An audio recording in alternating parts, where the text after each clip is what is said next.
মাগো একাদশীর দিনে বাড়িতে গুরুদেব এসেছে। বাড়িতে যখন গুরুদেব এসেছে, গুরুদেব এলে সবাই গুরুদেবকে প্রণাম করছে।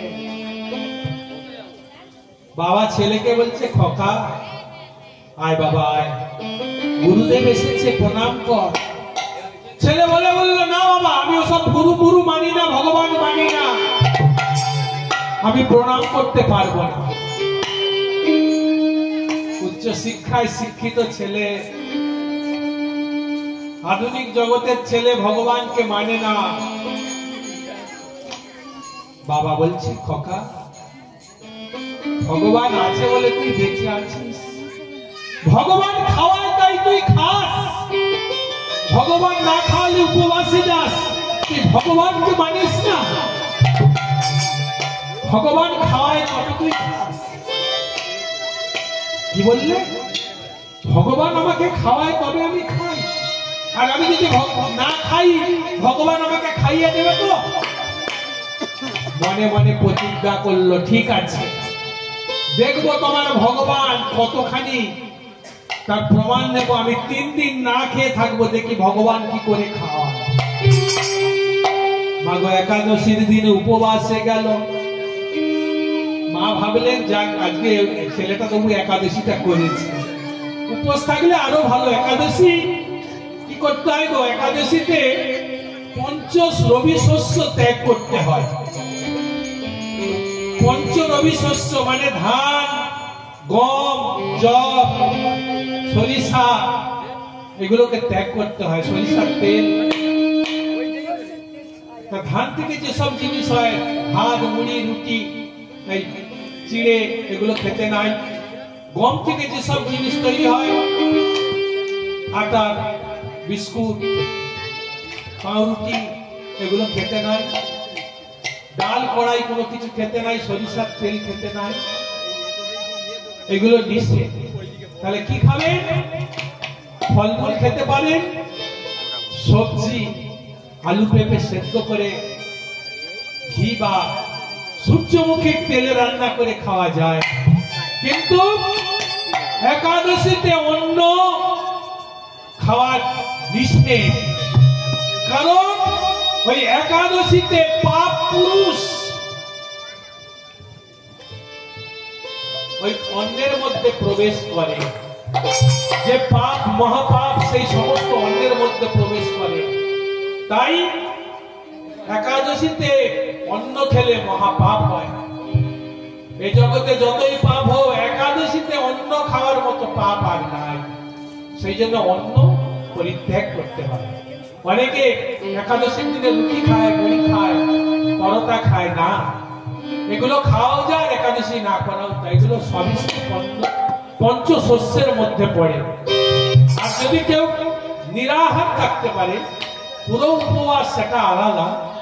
ব্যক্তি যদি নাও থাকতে পারে, সবকিছু খেয়ে করা যায়, কিন্তু সেটা পঞ্চশস্য বাদ দিয়ে একাদশী। তামাগো সেদিন উপবাসে গেল, পরের দিন পালনা করিতে হয়।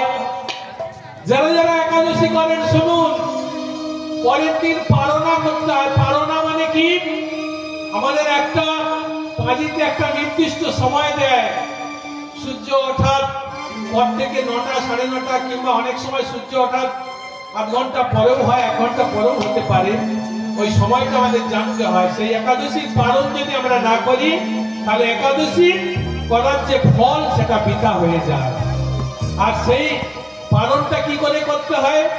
যে জিনিসটা আমাদের নিষেধ থাকে, ধরুন আমাদের মুড়ি খেতে নেই, কি ভাত খেতে নেই, কি চিড়ে খেতে নেই, ওই জিনিসটা ভক্ষণ করে তবে একাদশী পালন করতে হয়। আর পালনের একটা মন্ত্র আছে, একাদশাং নিরাহারং ব্রতে নানন কেশব প্রসিদ্ধ সুমুখনাথ জ্ঞান দৃষ্টি প্রদ ভব। এই মন্ত্রটা পাঠ করে পালন করলে তবে। তা মা বলছে, খোকা কালকে তো উপবাসী গেছিস, একাদশী তো হয়েছে, আয় পালন করবে। বললেন, না মা, আমি আর কিছু খাবো। এবার মা তো ছেলেকে ছাড়বে না, মনে মনে ভাবলে বাড়িতে থাকলে ছেলে জোর করে খাইয়ে দেবে। আমি তো প্রতিজ্ঞা করেছি 3 দিন খাবো না, দেখি ভগবান নাকি খাইয়ে দেয়, আমি খাবো না, ভগবান কি করে খাওয়ায় আমি দেখবো। এই বলে মাকে ছেলেটা বাড়ি ছেড়ে পালিয়ে গেল, যাতে কেউ না তাকে ডেকে খাওয়াতে পারে। একটা বনে প্রবেশ করেছে, বনে প্রবেশ করে বনের ভেতরে একটা গাছে উঠে, গাছের মগ ডালে উঠে বসে আছে। আমি 3 দিন খাবো না, ভগবান কি করে খাওয়ায় আমি দেখবো। আমার গাছের উপরে বসে আছে, ভগবান মনে মনে ভাবছে আমি যদি তোকে খাইয়ে দিই তোর কারো শব্দ আছে, তোকে না খাইয়ে থাকতে পারে। সন্ধ্যা হয়ে গেছে, এমন সময় ওই বনে এক কালী মন্দির ছিল, পুরানো কালী মন্দির।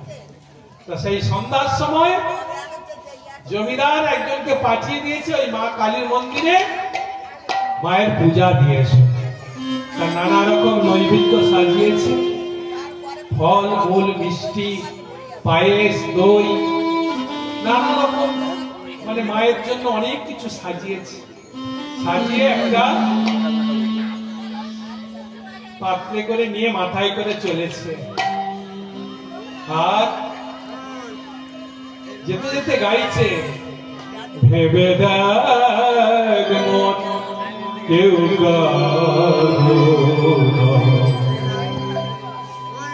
মিছে ভ্রম ঘুমে ভেবে দেখ মন কেউ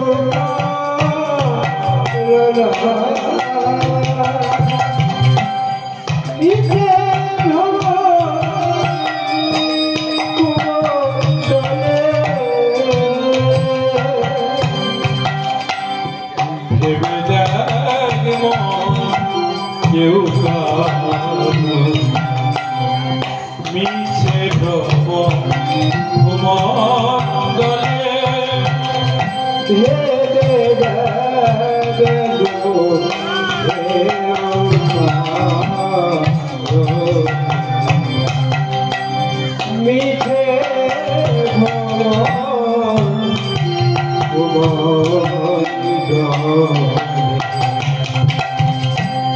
ফুল না দক্ষিণা কালী, আরে ফুল না দক্ষিণা কালী, বন্ধ হয়ে মায়া জানে দেব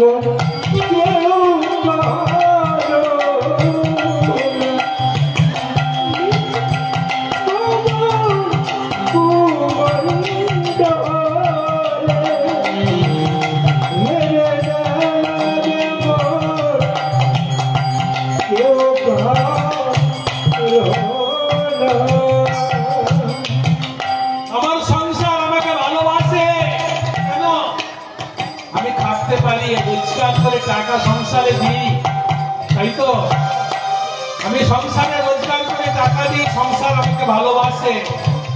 কিন্তু এই বুড়ো হয়ে গেছি, আর থাকতে পারবো না। যেদিন থাকতে পারবো না সেদিন এই সংসার আর ভালোবাসবে না, বলবে বুড়োটা বললে বাঁচি। হ্যাঁ, যার জন্য মন ভেবে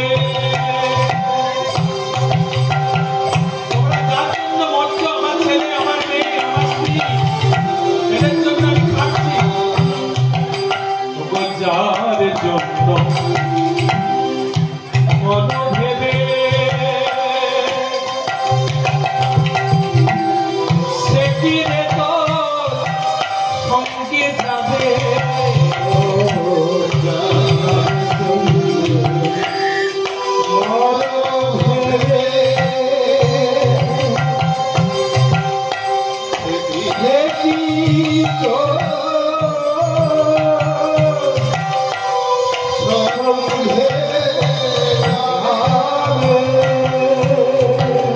আমরা যার জন্য মরি, যার জন্য মর ভেবে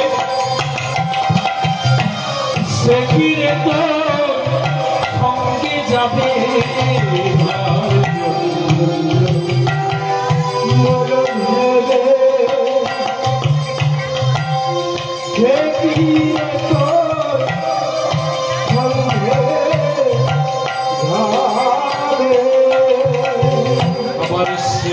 প্রেয়সী দেবে ছড়া।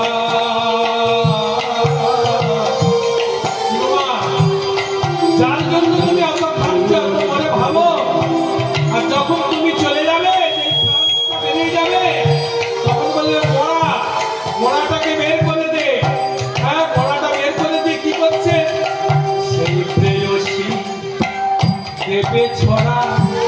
ছড়া দেবে গো গোবরের জল, গোবর গুলে গোবরের জল নিয়ে ছিটিয়ে ছিটিয়ে যাবে। কেন?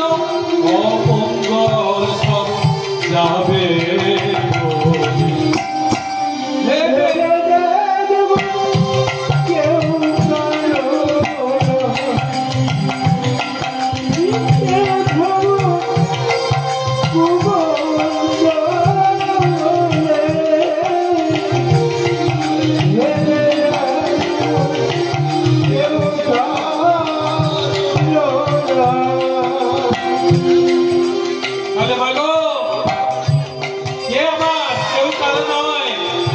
একমাত্র নাম আমাদের সঙ্গে যাবে।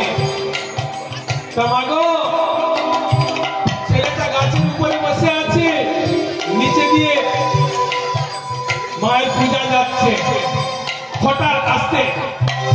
হঠাৎ একটা বুনো শুয়োর বেরিয়ে তাড়া করল। সেই তাড়া করেছে, সেই মাথায় বোঝা নিয়ে আর ছুটতে পারছে না। সঙ্গে সঙ্গে কি করলো? সেই ভয়েতে সেই সামগ্রী ফেলে দিয়ে ছুটে পালিয়ে গেল। রাত্রি হলো। যখন রাত্রি 12টা, একদল ডাকাত কারো বাড়ি ডাকাতি করে বনের মধ্যে এসে ভাগ বাটোয়ারা করছে। আয়, আমরা যা পেয়েছি সব সমান করে নিই, সমান করে ভাগ করছে। হঠাৎ একজন বলে বলে, আরে একটা খাবারের গন্ধ পাচ্ছি এখানে। বলে, আরে এই বনের মাঝে খাবার কোথা থেকে এলো? না না না, এখানে কত খাবার নাই। আরে না না, দেখ, খুঁজে দেখ। আমার মনে হচ্ছে এখানে কোথাও খাবার নেই। খুঁজতে খুঁজতে দেখতে পেল যে সেই মায়ের পূজার সামগ্রী, মায়ের পূজার ডালাটা বসানো আছে।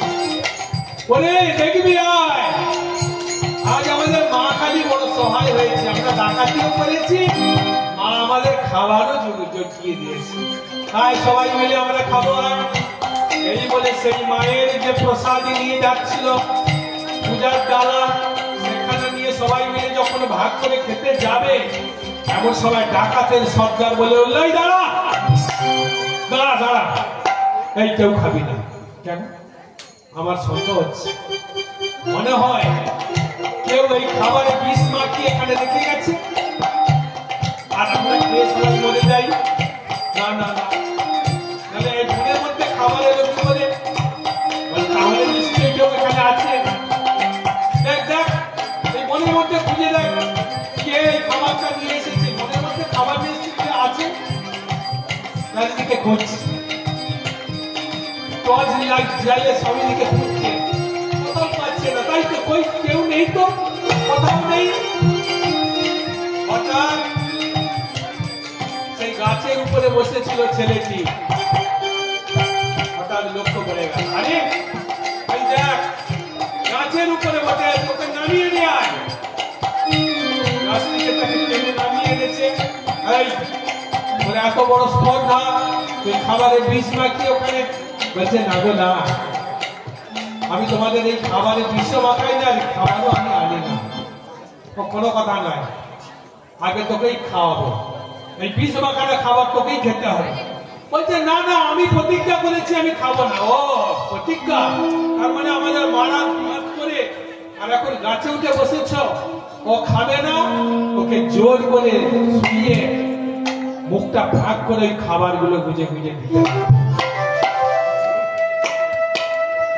খেতে খেতে মনে মনে ভাবছে, হায়রে, আমি প্রতিজ্ঞা করেছিলাম আমি খাবো না, কিন্তু কোথা থেকে কি হয়ে গেল, আমাকে জোর করে খাইয়ে দিল।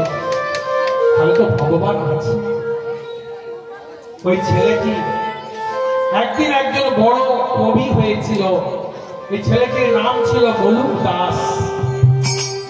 মলুক দাস তাই ভগবান সর্বত্রই আছে, তিনি কথায় নেই। ভগবান সর্বত্রই আছে, কিন্তু আমাদের দেখার চোখ নাই, তাই আমরা দেখতে পাই না। যেমন বাতাস দেখতে পাই না, কারেন্ট দেখতে পাই না, এইরকম ভগবানকেও আমরা দেখতে পাই না, তিনি কথাই নেই।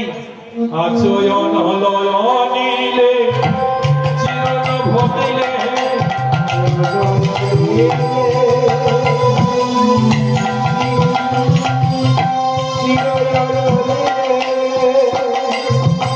জল